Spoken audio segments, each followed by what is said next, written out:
Our topic tonight is the Obama foreign policy as a conservative internationalist view. We're firmly convinced that it's so important that we understand the underlying principles, tenets, and opinions lodged within the goals, lodged within the contemporary American foreign policy. And so to look at the Obama policy we consider to be a fundamental effort within our discussion of American foreign policy. Our guest tonight has written at least 4 articles for significant journals between 1910 and now on the Obama foreign policy.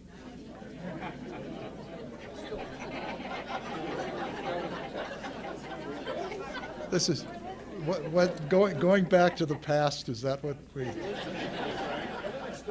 I live in a house which was built in 1907. But in any case, the articles are 4 in number over the last 3 years or so.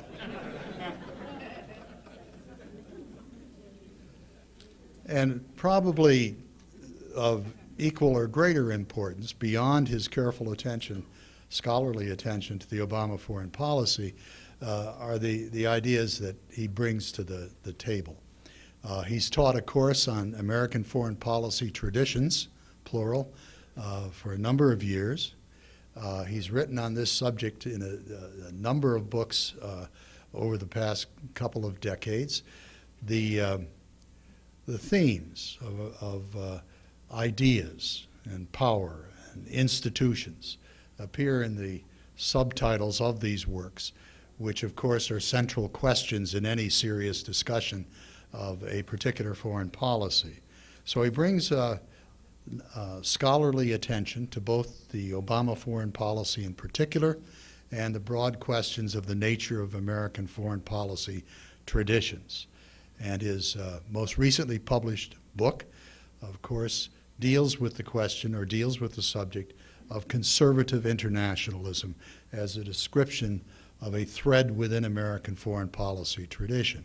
The subtitle of that is Armed Diplomacy, Jefferson, Polk, Reagan, and of course Harry Truman. I should mention just quickly some of the aspects of the career of Professor NAU, and he mentioned, by the way, that he's been thinking about these questions related to tonight's topic in the most recently published book since the very earliest days of his thinking about such things. And in his book, he makes the remark that this is all like running a marathon with no finish line. The careers of many people take on that particular character. He's a graduate of MIT with a degree in economics, politics, and science. His master's and PhD degrees are from the Johns Hopkins School of Advanced International Studies. He's taught at Williams very early in his career, been at George Washington for a long time, been a visiting professor at a number of major institutions, Stanford, Columbia, SAIS again. Only a year or two ago, he was a senior fellow at the Hoover Institution. In short, his academic career has been most interesting and impressive. His publications I alluded to, and they've covered these major aspects of the analysis of any foreign policy. I should perhaps also note his participation in government. Very early on, he was at the State Department as a senior assistant to the Undersecretary of State for Economic Affairs. He later was in the National Security Council as their senior staff person on international economic affairs during Reagan years. And I think that perhaps the most telling aspect of all of this is that ongoing and serious attention to the major elements that will be discussed this evening. It's a great pleasure to present to you Professor Henry NAU.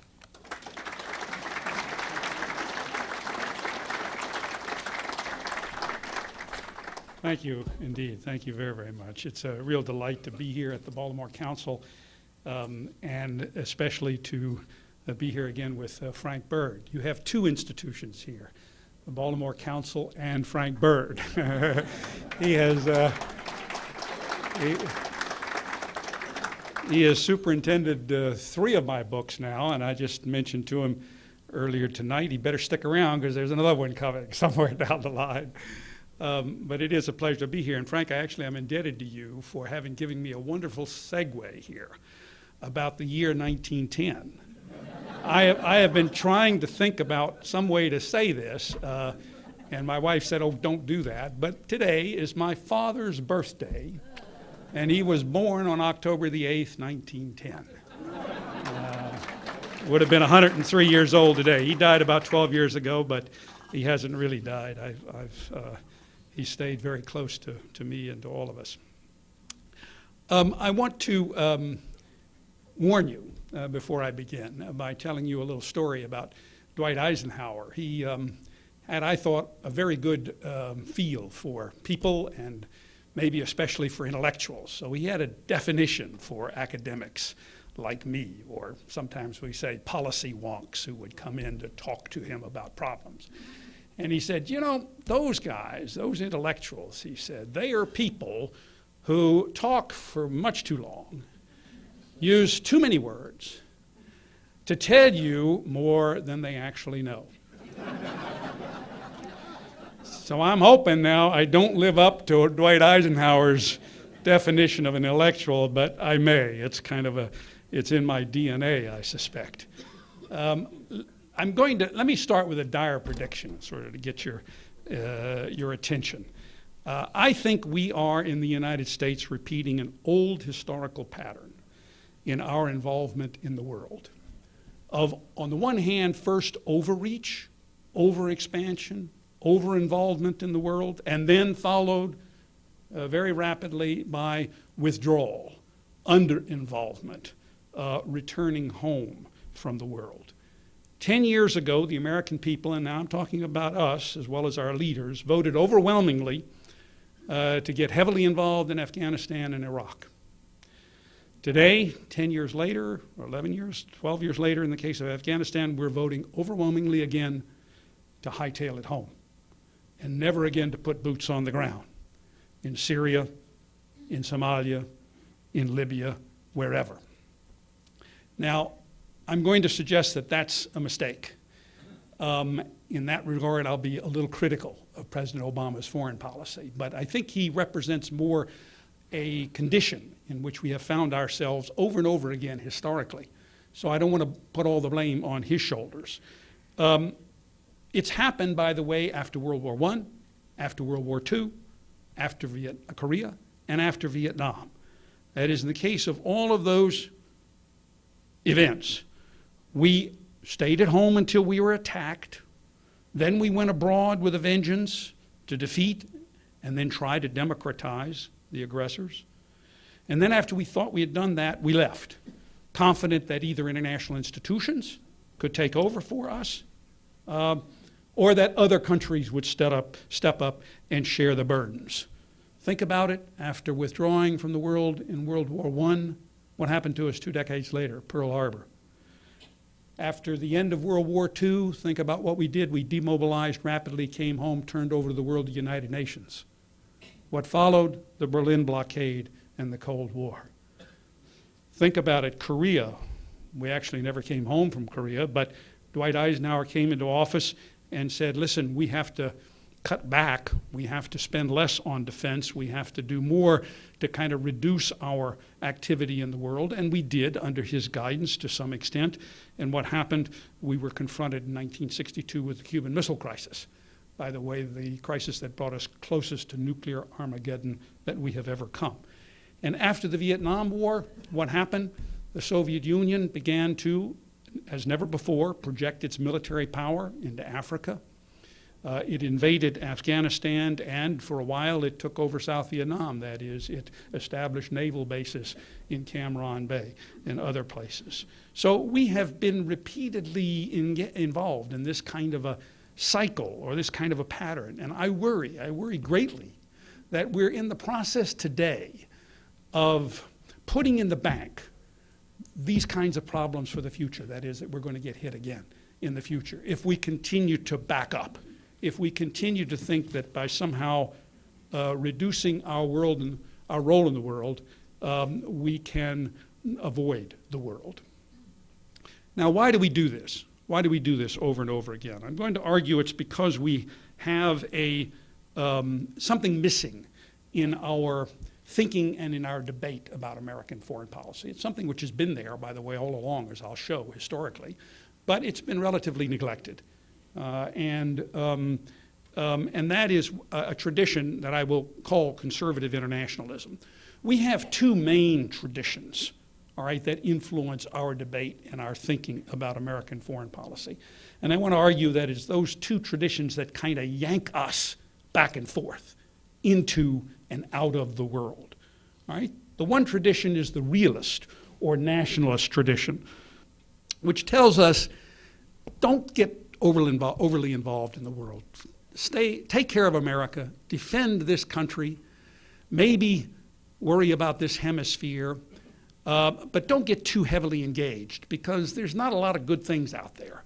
There's a lot of conflict, there are a lot of different groups, a lot of countries, and it would be better for us if we just simply took care of ourselves. Now, realists go a little bit further because they say, wait a minute, we've got to worry about threats that may be developing in Europe and Asia.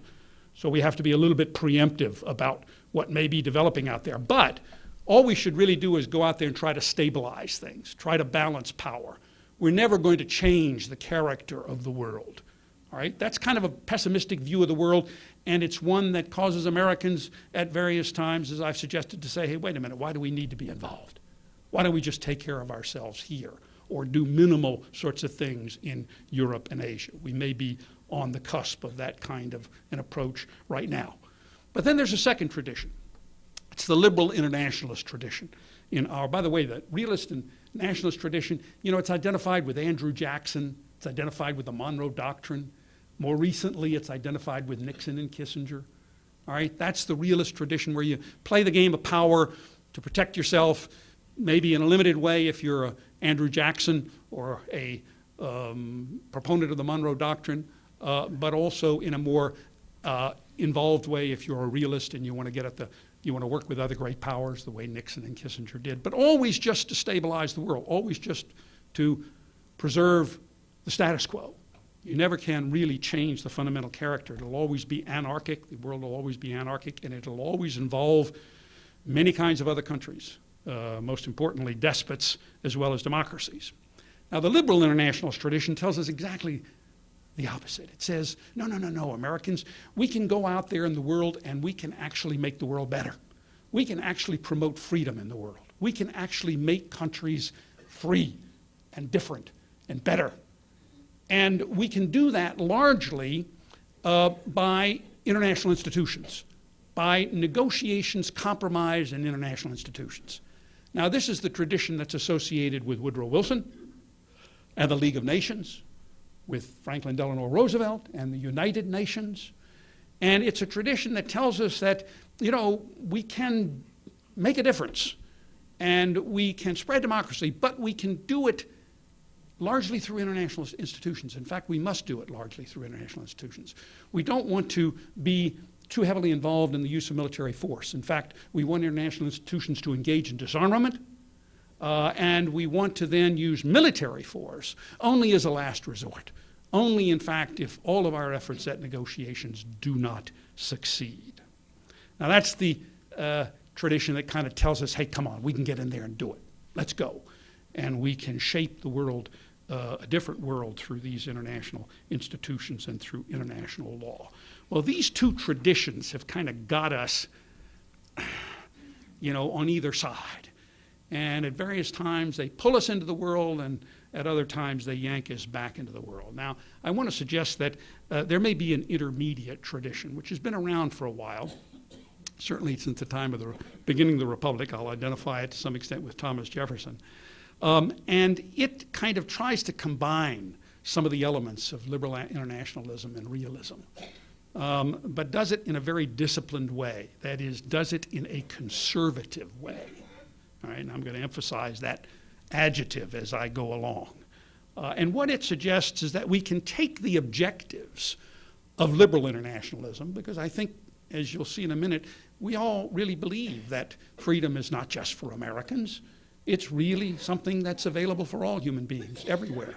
And we should probably, if we can, be about the business of spreading that freedom. But it combines that objective with some of the realism, with some of the military power of realism.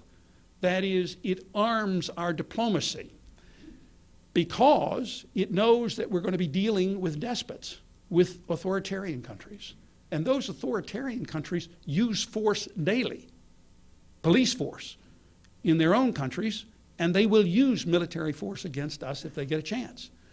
Ronald Reagan always had a wonderful, as he was so good at, clip way of saying this. He would say, my gosh, if they treat their people that way, think of what they might do to us if they get the chance. So we need to be realistic about how we're going to have to work to improve the prospects of freedom in the world. But we must do this in a conservative way, that is, in a disciplined way. We can't spread freedom everywhere at the same time. And we can't afford to use force in every situation, every time. We have to have some rules that govern where we prioritize freedom and how we use force in connection with our diplomacy. And when, in fact, we not only arm our diplomacy, but we also end our use of force with timely diplomacy. That is, we switch that back and forth. We have to arm our diplomacy to get the attention of our adversaries, but then we have to, at the right moment, cash in our military gains for diplomatic gains. And in that way, keep the costs of all of this manageable. Otherwise, our efforts to try to spread freedom become Pollyannish, and they become excessively costly, as they have been for us over the last 2 decades in Afghanistan and Iraq. So let me identify 4 main parts of conservative internationalism and identify each of these elements of conservative internationalism with one of the presidents that I studied. First, let me tell you what I mean by conservative. Let me define that term, all right, and how it differs from liberal. And here Thomas Jefferson is going to be very helpful. Second, what do I mean by internationalism? And here I want to differentiate between internationalism, that is both kinds of internationalism, conservative and liberal, and realism and nationalism. I've already indicated what I think one of those main differences is. Ronald Reagan is my example here. 3, I want to tell you how conservative internationalism would arm its diplomacy with force to spread freedom without going overboard and overburdening the American public. Here I think both Reagan and Harry Truman are good examples. And 4, how does conservative internationalism accompany the use of force with diplomacy? That is, how does it end wars as well as starts them if necessary? How does it cash in military leverage through compromise to move the needle in the world towards freedom, all right, even if we don't get everything we want? And here the president that really is an extraordinary example in my judgment is James K. Polk, known of as a war president, Mexican War, but you'll see in a minute why I think Polk has some real lessons for us. Now first, what do I mean by conservative? You know, this is kind of a bit confusing because in a sense, all Americans are liberals. Now what do I mean by that? I mean what Louis Hartz meant. He wrote a wonderful book called The Liberal Tradition in America about 60 years ago. And he meant that all Americans are classical liberals. Classical liberals. That is, we believe in individual freedom, not the authority of the state or the authority of the church or the authority of the crown. That's the Enlightenment. That's the legacy of the Enlightenment. And we believe in political equality. That's the legacy, not class or social discrimination in politics. That's the legacy of the Declaration of Independence. Now, I think all Americans, except maybe for a few, but the vast majority of Americans believe that, all right? And there is no, in contrast to Europe, there is no far-right fascist party in America. There just isn't. There never has been. Hartz was the one who laid this out initially in his book. Okay, there's some fascist elements like there were some communist elements. but there was no significant fascist party. There was no significant communist party in this country. While Europe lurched back and forth between the far right and the far left, in the process, by the way, destroying its classical liberal center, America retained its classical liberal center. Both of our parties are centrist parties.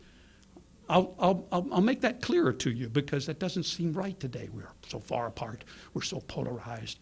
No, we aren't. No, we aren't. We're much closer together. Even Obama said just 1 year ago, the differences between the parties are not as great as they seem. And they're nowhere near as great as they were in Europe, all right, for many decades, centuries. And they're not nearly as great as they were in this country in the first decade of the history of this country, the 1790s. And good Lord, we know they aren't as great as they were in this country in the 1850s and in the 1860s. So we need to keep some perspective on this question of partisanship. Yet American conservatives and American liberals do differ in two very important ways. All right? We're all classical liberals, but we're all not social liberals. All right? Conservatives in America are more Republican liberals. That's with a little r. They're people who believe in limited government. All right? And social liberals are those who believe in more activist government. And those are key differences. Now here, this next slide kind of illustrates those differences and how you can show the differences among Republicans and between Republicans and Democrats in terms of these two factors. What I want to suggest is that American conservatives, by the way, differ, all right, in terms of their relative emphasis on individualism versus limited government, and in terms of their emphasis on the role of reason versus the role of religion or tradition in public affairs. Now, liberals are off this chart, all right, in the sense that they believe in much more activist government than is depicted on this chart, and they believe to some extent in group rights as well as individual rights, right? And compared to conservatives, they tend to put more stock in reason and in science and in expertise as the way to sort of make public policy decisions, whereas conservatives are more skeptical about human knowledge and about the human possibilities. And they therefore see a bigger role for judgment in and decisions in religion, or if they're not religious, in virtue, in political philosophy. So they tend to be somewhat more skeptical that we can actually know what's best for human society and that somehow we can perfect human society. Liberals are going to be much more optimistic about the degree to which we can study and understand society and improve society.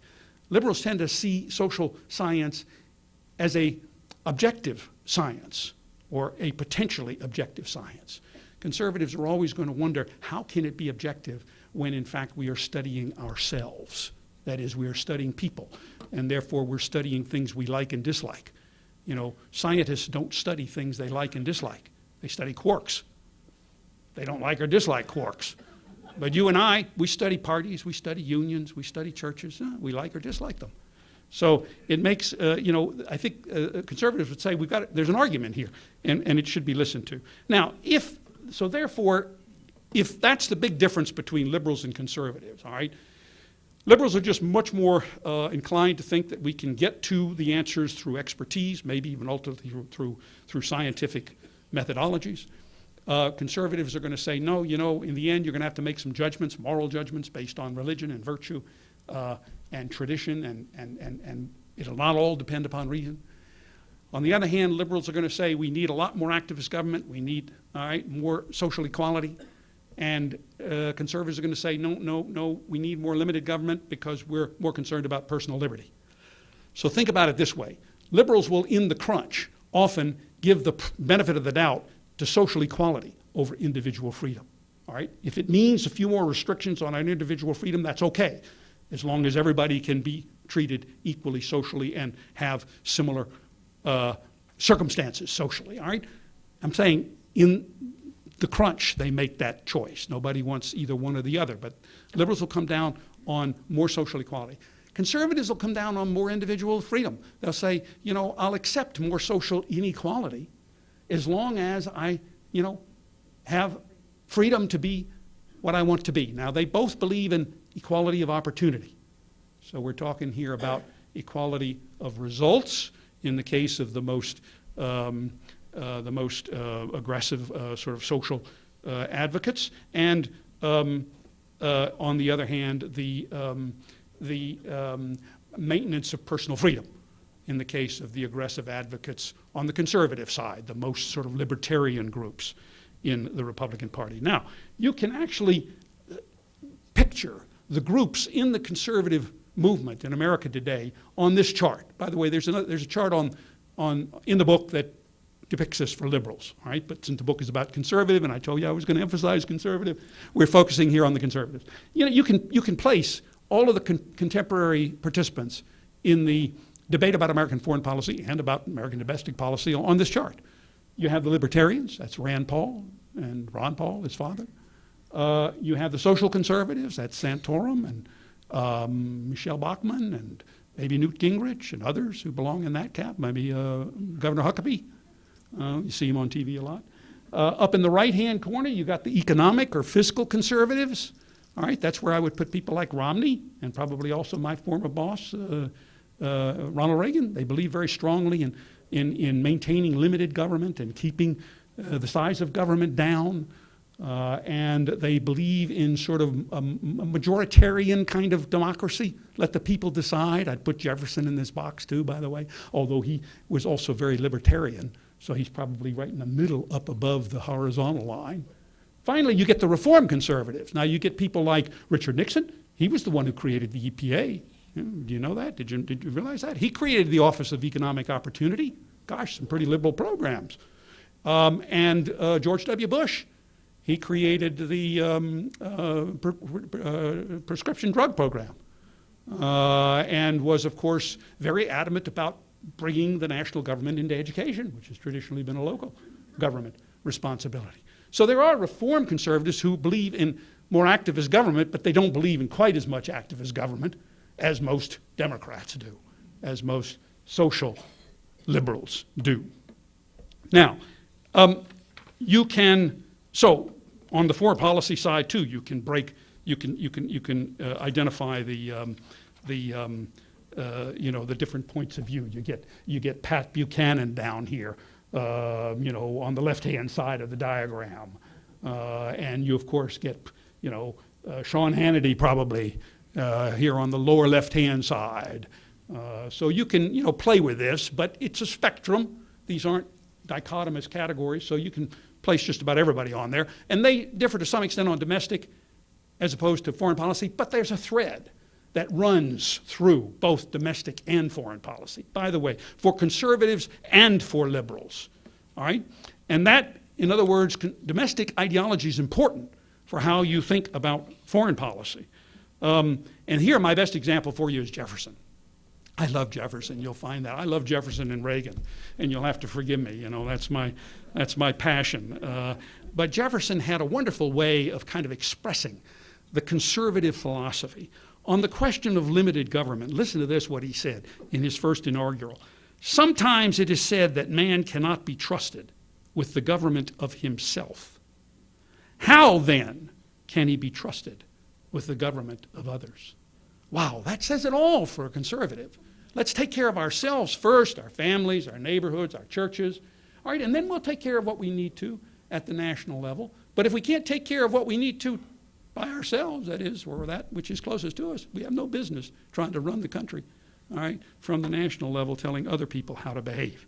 He, by the way, carried that over into the international arena. He said, we don't necessarily want countries to emerge out here in the territories, all right, beyond the Alleghenies, beyond the Mississippi. He says, we don't necessarily want countries that'll join the Union. We want sister republics. And as he put it, he said, we want them, keep them in the Union, that is, bring them in the Union, if it be for their good, but keep them separate if it is better. He was indifferent. He was looking at a world not organized hierarchically, but a world organized in terms of sister, by the way, democratic republics. He was thinking about republics with a little r, which in those days, by the way, was the word for democracy. Now, he also believed very strongly in the public square. He was, by the way, not a religious man. I shouldn't say that. He was an atheist, but he was religious. All right? The difference. He was a deist, I should say. He was a deist rather than an atheist. But he acknowledged the strong role and importance of religion. On the other hand, he believed that the way you let problems, both moral and other problems, be resolved is you let them be resolved by the people. You let them be resolved in the public square. You let people debate them, and Jefferson had a remarkable faith as an aristocrat and a slaveholder. He had a remarkable faith in ordinary, in those days, ordinary, uneducated white people who he thought should vote. He thought had every right in the world to vote, even if they, in his case, even if they didn't own property. Now, he wanted to educate those people. That's why he cared more about the University of Virginia, he said, than the office of the presidency. But he genuinely believed in expanding the realm of freedom where it was being, all right, where the battle was being fought in his day, which was to bring more and more white male citizens into the franchise. You have to remember that. Okay, he was a slaveholder. Yes, he was not for, voting rights for blacks or for women, but that's where the battle was in a different place in those days. And compared to some of the other founding fathers, Jefferson was very clear about the fact that he expected more and more white male citizens to vote and to participate. And I think he was also, we know he was troubled, all right, by what that meant in the long run for black Americans, for slaves. And even though he didn't mention it explicitly, at least that I can recall, he had the same sentiments about women in the long run. But, we can't judge these people by standards today. That's just completely wrong. You have to go back 200 years. So he believed, in other words, that you could let every point of view be expressed in the public square and let the people decide. He had another great way of putting that, again in his inaugural. If there be any among us who would wish to dissolve this union or to change its republican form, he's talking about treason now, let them stand undisturbed as monuments to the safety with which error of opinion may be tolerated where reason is left free to combat it. That's a remarkable belief for a gentleman in the 1780s, the 1790s. He never, by the way, he didn't believe that courts and experts should have a big role in American democracy. Now, that's where he's conservative as opposed to liberals. Liberals believe maybe courts and experts should have more role in public policy. For example, when the Federalist government under John Adams passed the Sedition Acts, which put 300 of Jefferson's supporters and members of the Republican Party at that time in jail, all right, with no habeas corpus. No Federalist journalists, only Republican journalists. All right, Jefferson could have been outraged, and he was, but he took it to the American people. And later he said, there's no need to go to the courts because the elections of 1800 and of 1804 have given the public verdict. The public square has spoken. I don't have to go to the courts to make sure that these laws are ruled unconstitutional and therefore never happen again. Well, fortunately for us, except for a few moments with habeas corpus in the case of Lincoln and also in the case of Roosevelt, we haven't engaged in that kind of behavior, and especially not as clearly one-sided as it was in the case of the Sedition Acts. Alien and Sedition Acts, that was against both foreigners and against Americans. Now, let me secondly talk about what I mean by internationalists. And I've already alluded to that, and I want to keep it quite simple. I'm already violating Dwight Eisenhower's admonition here. We've already suggested that internationalists are people who believe that you can actually move the needle of freedom forward in the world, all right? And they want to change the world. Eventually, they believe that if you create enough countries that are democracies, you will bring about a democratic peace. You'll bring about a world in which countries do not settle their issues with one another through military means. And by the way, there's a strong body of political science literature that supports that idea. As countries become more solidly democratic, they do not threaten each other, either with the use of force during disputes or let alone use force actually against one another. If that's true, then internationalists, of course, are onto something. Now, nationalists and realists think that you should never make the change of a regime in another country the focus of your foreign policy. That's very dangerous. It's going to increase dramatically the costs of foreign policy. It's going to increase the dangers of foreign policy, especially in a nuclear world. So they offer some very good counsel here. Be careful and just let other people be if they let you be. All right? Now that's the fundamental difference between internationalists and nationalists. Now the problem for us arises. Let me go to the.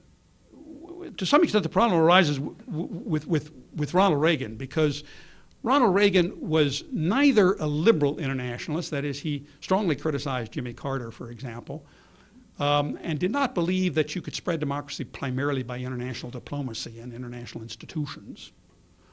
On the other hand, he also wasn't a Richard Nixon. He also wasn't a realist. He strongly criticized containment because he didn't believe that the only purpose of American foreign policy was to preserve peace, that is, was to stabilize the status quo and just get along with despots. He actually believed that you should try to change the character of the domestic regime of countries. And that was what was unique about his Soviet policy, and maybe one of the ingredients that made his Soviet policy ultimately successful. That is, he believed that the United States should do everything in its capability to move the Soviet Union towards more political and economic pluralism. And he stated that very clearly in two of his key national security study directives while he was president, NSDD 32 in May of 1972 and NSDD 75 in January of 1983. No other president had made that objective the core of his foreign policy. And Reagan was very clear. On the 40th anniversary of the Yalta Agreement, for example, in February of 1985, he issued a declaration in which he said, we'll never recognize the legitimacy of the border in Central Europe. We'll never recognize. That's an illegitimate border, right? And these countries beyond the Iron Curtain, they are going to be free someday. So Reagan had this idea that somehow or other you could change regimes, move them towards democracy. You didn't have to settle for just working with international institutions and hoping that in the long run they become democratic. And you certainly didn't have to settle just for containment. You could, in fact, significantly move the world towards more democracy. Now, how do you do that?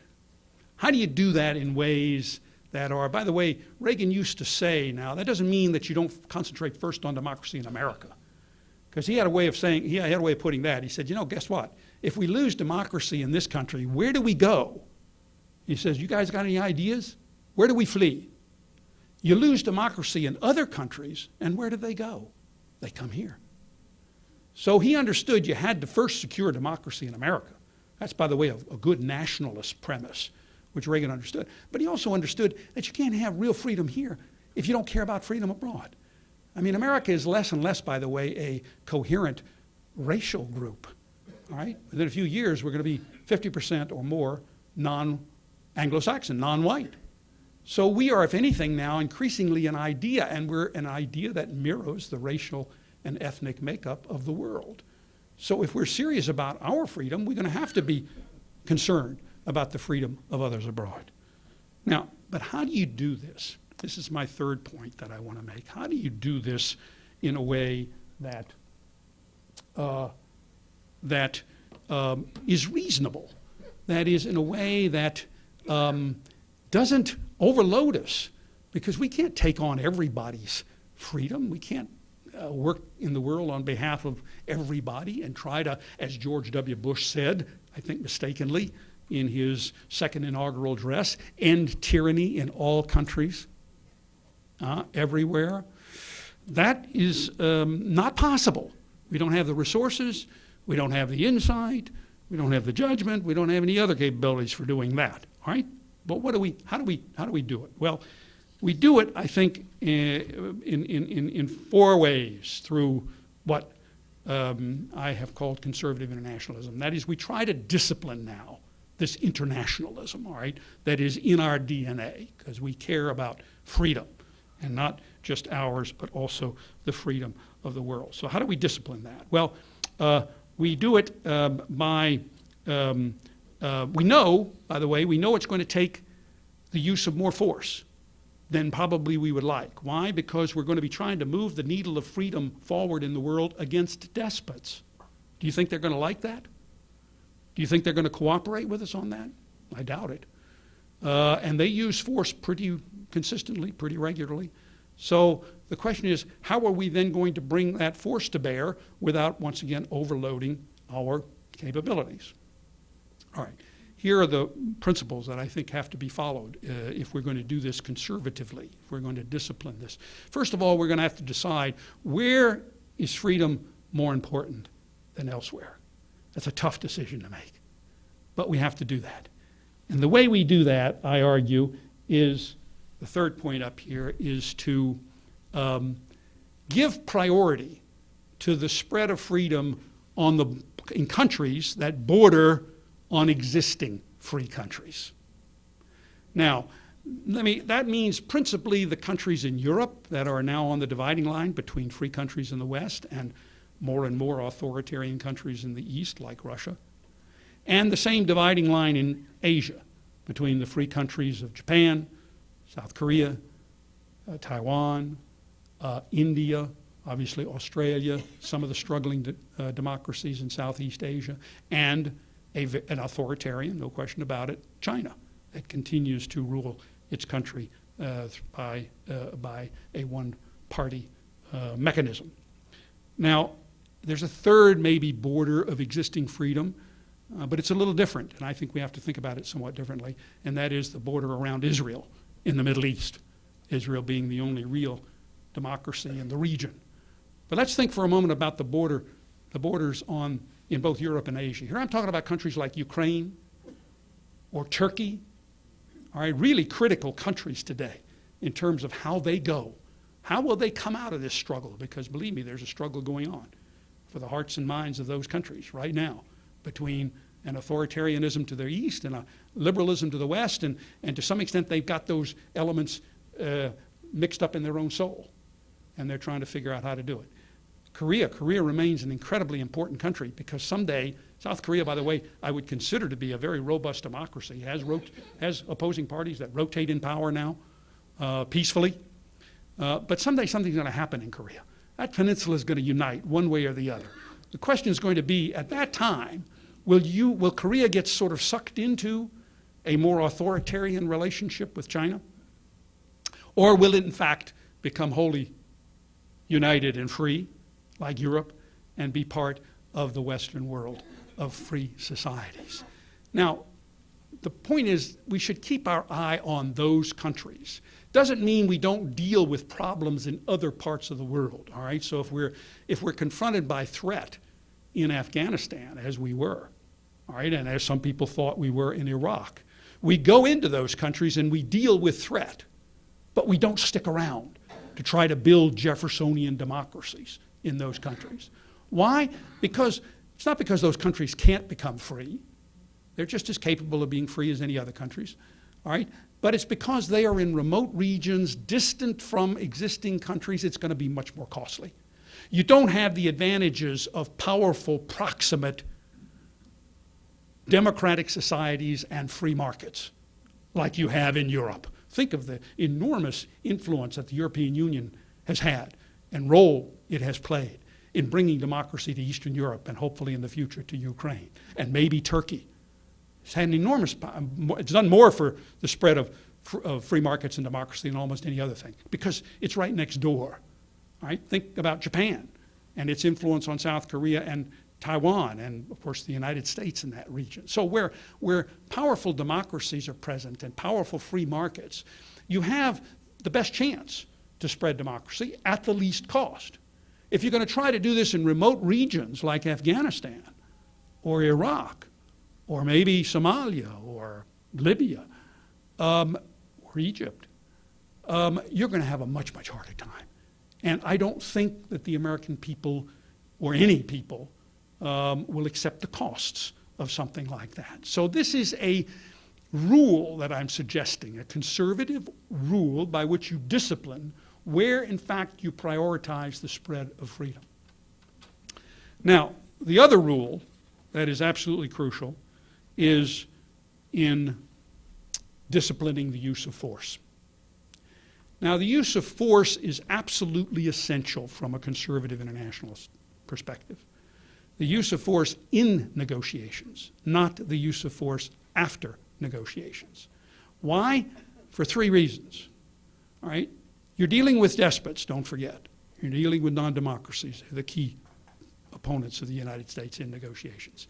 Number one, you need force in order to suggest to them that they can't achieve their objectives without negotiations. This was the purpose of Ronald Reagan's defense buildup. He wanted to say to the Soviet Union, look, you're not going to be able to achieve your objectives. That is, you can't win an arms race if you don't negotiate with us. All right? In other words, you're not going to succeed unless you negotiate with us. If the Soviet Union had thought that it could get what it wanted, all right, outside of the negotiations, why would it ever negotiate? All right, so the buildup concentrated the minds of the Soviet Union, and we know now how important that was in the mind of Gorbachev. 6 months after Gorbachev comes to power, he tells the Politburo, gentlemen, there's one thing we cannot afford to do. We cannot afford to get caught up in another arms race with the United States. We will lose. So Reagan had made his point, number one. Number two, and by the way, that became the premise for then successful negotiations, not to bust up negotiations, but successful negotiations.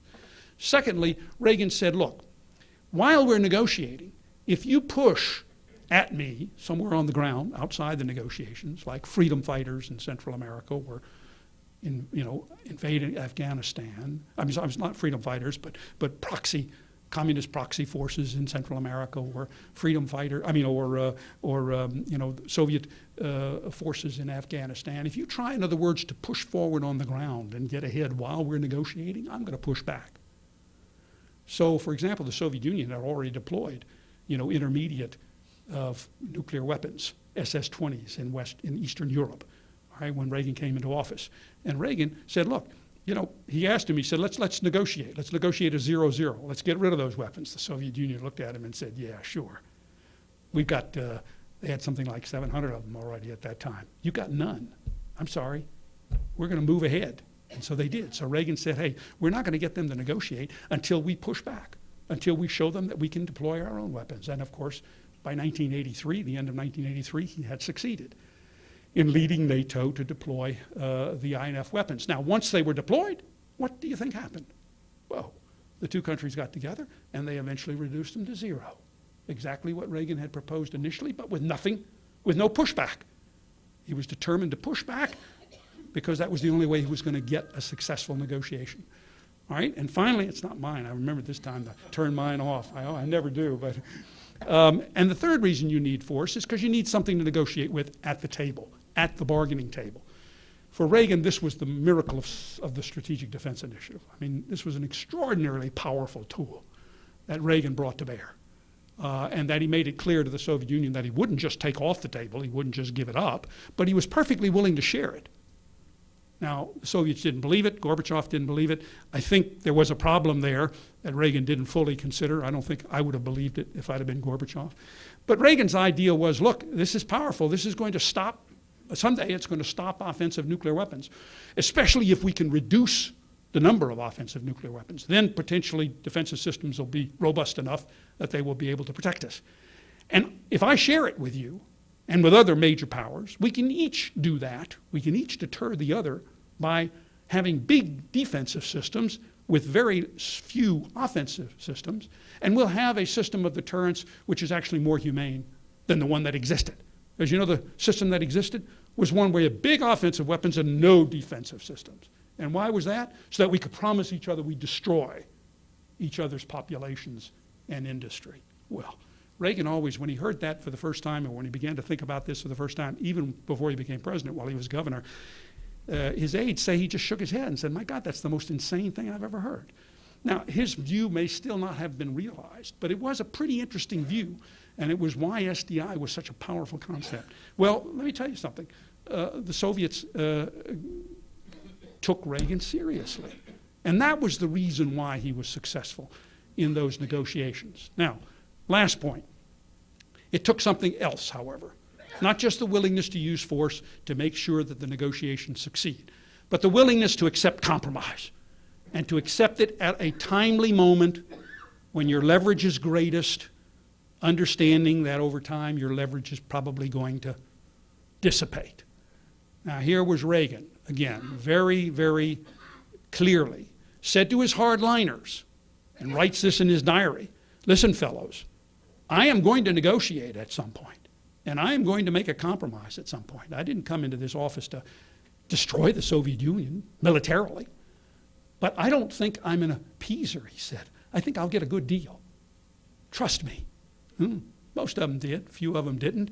But Reagan's view was, look, we're going to make a compromise. We're going to give the Soviet Union a way out without trying to destroy them.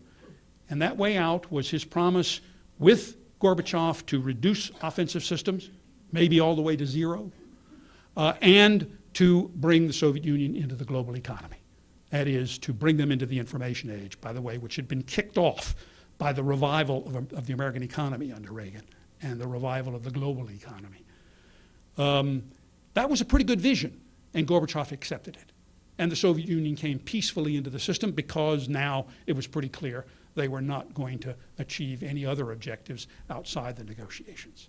So this idea of being ready when you use force in your diplomacy, when you arm your diplomacy, and as I've suggested, I think that's the realistic thing you have to do if you are going to negotiate with despots. You are always looking for a way to give them a compromise and a way out. The president who really stands out here is James K. Polk. He was remarkable in this regard. Most people don't even know he was a president. My students, most of them never even heard of him.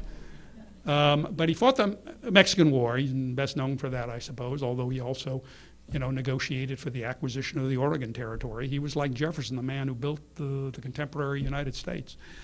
And, there's no, in the end, there's no, you can make a case for America's policy in the Mexican War, and I try to do that in my chapter. But I understand the critique of Polk, and I understand he was a slave owner, and I understand that by acquiring the Southwest Territories, there was the prospect that slavery would spread. But I'm talking about Polk's understanding now of how to negotiate. He first went to the Mexicans in the summer of 1845, and he said, look, I'd like to purchase these territories. And he offered a substantial sum, and he was dead serious in trying to purchase the territories, and he outlined very clearly what he wanted: New Mexico, Arizona, and Southern California. All right, he laid it out. He stayed he never went beyond those objectives, although he talked beyond those objectives, but in the end he came right back to those limited objectives. He wanted to purchase it. And do you know what? The Mexicans were on the verge. We were making progress with the Mexican government. All right, but then there was, as he made that offer, he of course sent a diplomat down to Mexico to negotiate the deal, Slidell, who was a congressman. And he was getting a deal until he gets to Mexico City and there's a coup. And the moderates are thrown out and the hardliners come in and the deal can't be concluded. Slidell sticks around for another 3 months trying every way he can under orders from Polk. Nothing comes about. So Slidell comes home and now Polk says, okay, I wanted to purchase it. I warned you that there might be other options if if you were unwilling to negotiate. We went to war. Now, you can talk about how the war broke out, but anyway, we found ourselves very shortly at war. 3 more times during the war, Polk escalates the use of force, and each time he sends an envoy to Mexico. Now, this becomes very significant at the end, because in 1847, he sends Nicholas Trist, who was a clerk to the Secretary of State, James Buchanan, who had opposed Polk often in the conduct of this war. So Nicholas Trist wasn't even someone that Polk felt he could trust, but Polk said, nope, go down there, and I want you to try to negotiate now as U.S. forces were moving from Veracruz up to Mexico City. I want you to, try to negotiate an agreement. Well, we wind up in Mexico City in October of 1847. Nicholas Trist is still there, but he negotiates an agreement which goes way beyond. That is, he wants to give up some of the territories that Polk had said were absolutely a prerequisite. He wanted to give up New Mexico. And so Polk said, absolutely not, and moreover, you're fired. because you haven't followed my instructions. Well, Trist stays on, encouraged by the British and some others. He stays on, continues to negotiate. Now, Polk had every reason in the world to say, you're done, you're finished, I don't want to hear from you anymore. But lo and behold, Trist comes back in January of 1848, and he says, Mr. Polk, I've got an agreement here. And Polk looked at it and he says, by golly, and it's got the things that I originally wanted. He didn't stop for a moment, even though he had fired this guy, and this guy, by the way, had been personally insulting to Polk, and he says, I'll take it. Why? Because Polk understood we sat in Mexico City at that moment. All right, we could have taken the whole country. There was an all-Mexico movement in Congress, which was at its peak at that time, urging Polk, do it, do it, do it. But Polk knew that his power was waning, his military influence was going to occupying this country for a long period of time. Oh my goodness, if we had understood that in the case of Vietnam or Iraq or Afghanistan, right? He knew that he was at his best moment to try to cash in those military gains to get an agreement. And so he took the agreement, and do you know what? In 6 months, there wasn't a single American soldier left in Mexico City. Wow. Can you imagine if we had done that in Afghanistan or in Iraq? I mean, let's say 2 years, 3 years, we'd have gotten out. We wouldn't have left behind, by the way, a democracy, and it would have been a weak government, but it would have been no weaker than the one we're leaving behind now after 10 or 12 years. So when are we going to learn? When are we going to learn that you have to make these compromises in a timely fashion? And that's the whole purpose if you are forced to use military force by your negotiating partners who are despots and like to use force, then you need to also be ready to stop the use of force at the appropriate moment and to grab a compromise and go home. And Reagan used to always say, too, go back and get the rest the next day. He was ambitious. He figured he could get it all. But he was willing to take what he could get, half a loaf today, and go back for the rest tomorrow. Now, that's a lot of, it doesn't say much about President Obama, but maybe you can read between the lines. Because, you might say that Obama is a president, I guess I said this in a op-ed piece recently in the Wall Street Journal, who has never met a diplomatic opportunity he didn't like. I mean, he's been negotiating all over the place. He's picked up just about every, initially he sent all sorts of envoys around the world. He has grabbed hold of every opportunity to negotiate anything, and all that's fine and dandy. It's kind of the tendency of a liberal internationalist. But if you don't back it up with some force, if you don't back it up with a defense budget, if you don't back it up with some willingness to keep forces in play, and if you don't back it up with some leverage in your negotiations, like missile defenses, don't give them away before negotiations, as he may have done in the case of the New START agreement with Russia, then it's not likely that you're going to get your adversary's attention. We thank you very, very much, Henry, for a marvelous night. Thank you. Thank you all very much. I appreciate it.